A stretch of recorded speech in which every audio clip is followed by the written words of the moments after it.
युद्ध आप तब नहीं लड़ते हैं जब आपकी और दुश्मन देश की सेनाएं आमने सामने हों। लड़ाई आप तब भी लड़ते हैं जब सेनाएं एक दूसरे के सामने न हो। अब ये बात यूं तो चाणक्य कह गए हैं, लेकिन अभी अभी भारत पाकिस्तान के बीच हाल के तनाव और उसके बाद 3 दिन की छोटी सी लड़ाई के बाद ये बात और साफ हो गई।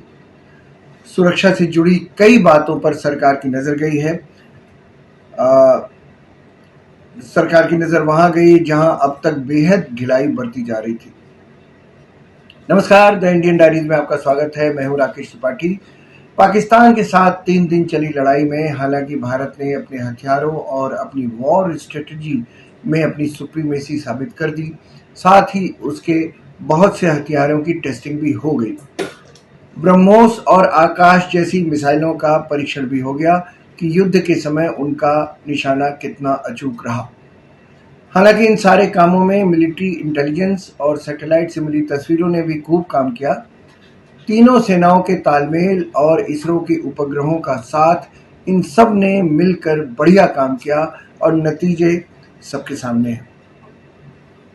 लेकिन आज जिस लड़ाई की बात मैं आपसे करने जा रहा हूं, वो लड़ाई आमने सामने नहीं लड़ी जाती। वो लड़ाई छुपकर लड़ी जाती है। तब लड़ी जाती है जब दोनों देशों के नेता एक दूसरे से हाथ मिलाते दिखते हैं, अच्छी अच्छी बातें करते दिखते हैं, तब लड़ी जाती है। अब ये लड़ाई किसी भी तरह की हो सकती है, लेकिन उसका उद्देश्य सिर्फ एक होता है, दुश्मन को कमजोर करना, हर मोर्चे पर कमजोर करना, आर्थिक, सामाजिक, राजनीतिक, हर मामले में कुछ न कुछ ऐसा करते रहना जिससे हमारा नुकसान हो। पाकिस्तान हमारे साथ अपनी पैदाइश के साथ से ही ये काम करता आ रहा है। इस बार तनाव होते ही जैसे ही सरकार ने आदेश जारी किया कि जो पाकिस्तानी भारत में वीजा पर हैं वे तुरंत 48 घंटे के भीतर देश छोड़कर वापस पाकिस्तान चले जाएं, तो बहुत सारे ऐसे राज खुल गए जिनके बारे में आप पढ़ चुके होंगे। हजारों की संख्या में ऐसी मुस्लिम महिलाओं के बारे में पता चला जिन्होंने पाकिस्तानी पुरुषों से शादी की है, लेकिन ससुराल में न रहकर मायके में ही यानी भारत में ही रह रही हैं। ऐसी ऐसी महिलाएं जो दादी और नानी भी बन चुकी हैं, लेकिन रहती भारत में हैं, ससुराल जाती ही नहीं है। उनके बच्चों के बच्चे हो चुके हैं, लेकिन वे पाकिस्तान नहीं जाते, न वहां रहती हैं। वो पाकिस्तानी बच्चों की माएँ हैं, बच्चों के पास पाकिस्तानी पासपोर्ट हैं, लेकिन माएँ हैं कि न तो पाकिस्तान की नागरिकता ली और न ही भारत की छोड़ी। अब सोचिए, पाकिस्तानी नागरिक आपके देश में पल रहे हों, पाकिस्तानी पासपोर्ट हो उनके पास और उनके पिता भी पाकिस्तानी हों, तो उनका झुकाव भारत की ओर होगा या पाकिस्तान की तरफ? जाहिर है पाकिस्तान की तरफ ही होगा। अखबारों की रिपोर्ट पर यकीन करें तो ऐसी 5 लाख महिलाएं हैं, और अगर कम से कम एक महिला के 5 बच्चे हों, जो ज्यादातर मुसलमानों में आम सी बात होती है, तो 25 लाख पाकिस्तानी हुए। यानी कम से कम 25 लाख अवैध पाकिस्तानी हमारे देश में रह रहे हैं। ये एक अंदाजा है और इसमें कम या ज्यादा भी हो सकती है इनकी संख्या। इनमें अगर अवैध बांग्लादेशियों और रोहिंग्याओं की संख्या भी अगर आप मिला लें तो आपको समझ में आ जाएगा कि हमारा देश कितना असुरक्षित है। मेरा ख्याल है अब आप समझ गए होंगे मैं कौन सी ऐसी लड़ाई के बारे में बात कर रहा था जो दुश्मन देश सतत लड़ता रहता है हमसे, और हमें कानो कान खबर नहीं लगती। अब सवाल है कि हमारे देश की मुस्लिम महिलाएं पाकिस्तानियों से शादी करती हैं तो वहां की नागरिकता क्यों नहीं लेती? सबसे बड़ा कारण है पाकिस्तान के राजनीतिक हालात में अनिश्चितता का होना।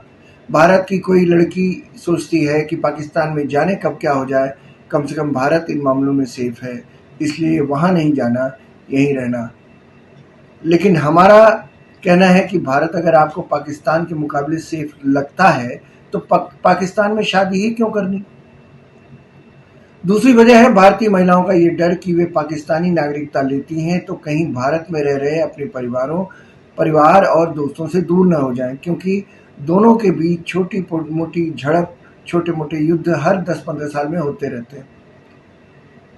लेकिन फिर मेरा जवाब वही है कि भाई शादी क्यों करते हो पाकिस्तानियों से? अगर जब इतना डर है परिवार का और अपने माँ बाप का कि वो छूट जाएंगे, तो करते ही क्यों शादी? अब मामला सिर्फ उन्हीं औरतों का नहीं है जो भारत की नागरिक हैं। मामला उन औरतों का भी है जो पाकिस्तान की नागरिक हैं लेकिन उनकी शादी भारत में रह रहे लड़कों से हुई है।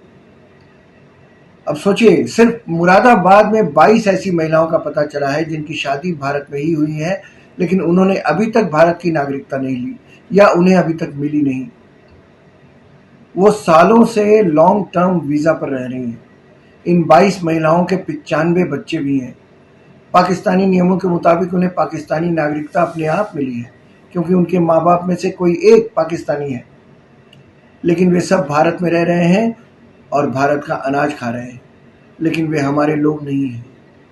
सोचिए, हम अपने आंचल में कितने बड़े बड़े बम लेकर चल रहे हैं।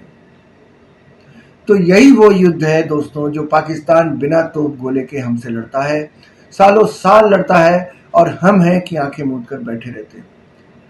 तो होना क्या चाहिए? होना तो दोस्तों ये चाहिए कि सरकार को नियम कुछ इतने कड़े बना देने चाहिए कि भारत और पाकिस्तान के लोग आपस में शादियां कर ही ना सकें। सुनने में अटपटा लग सकता है आपको, लेकिन अगर देश बचाना है तो इस तरह के कानून लाना बहुत ज़रूरी है। नियम ऐसे हों कि अगर कोई शादी करेगा भी तो उसकी नागरिकता तुरंत समाप्त हो जाएगी, यानी भारत की नागरिकता तुरंत समाप्त। लड़का हो, लड़की हो, कोई भी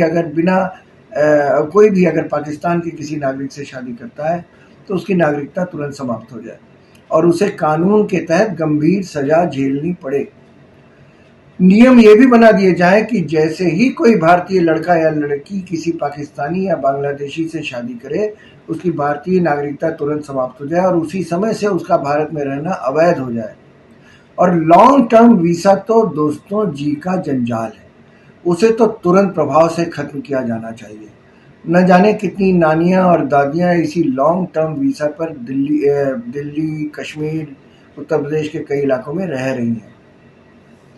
हालांकि सन 2004 में नागरिकता कानून में बदलाव किया गया था और इसके अनुसार 3 दिसंबर 2024 के बाद जन्मे बच्चों के लिए माता पिता में से एक की भारतीय नागरिकता अगर हो और माता पिता में से कोई भी अवैध प्रवासी न हो तो नागरिकता बच्चों को मिल सकती है। अब मुरादाबाद वाले केस में सारी 22 महिलाएं लॉन्ग टर्म वीजा पर हैं, इसलिए ये कानून उन पर लागू नहीं होता। इसीलिए मेरा ख्याल है लॉन्ग टर्म वीजा खत्म ही कर देना चाहिए। मेरे हिसाब से इस समय मोदी सरकार नागरिकता को लेकर जल्दी ही कोई संशोधन करने वाली है, क्योंकि बीजेपी में पार्टी के स्तर पर ऐसी बहस शुरू हो गई है। हो सकता है कि संसद में अगले या उससे अगले सत्र में इस तरह का कोई कानून बहस के लिए लाया जाए। पाकिस्तान में शादी करने वाली भारतीय महिलाओं का भारत की नागरिकता बनाए रखने को कुछ लोग व्यक्तिगत पसंद या पारिवारिक मामला मान सकते हैं, लेकिन गहरे विश्लेषण से ये स्पष्ट होता है कि ये मुद्दा राष्ट्रीय सुरक्षा, सामाजिक एकता और भारत की संप्रभुता पर गंभीर सवाल उठाता है। आपको ये चैनल अच्छा लगे तो इसे सब्सक्राइब कीजिए, शेयर कीजिए और कमेंट कर बताइए कि आपको कैसा लगा। आज के अंक में बस इतना ही। अगले अंक में फिर द इंडियन डायरीज का कोई ऐसा पन्ना खोलेंगे जो आपने पढ़ा ना हो। मुझे दीजिए इजाज़त। नमस्कार।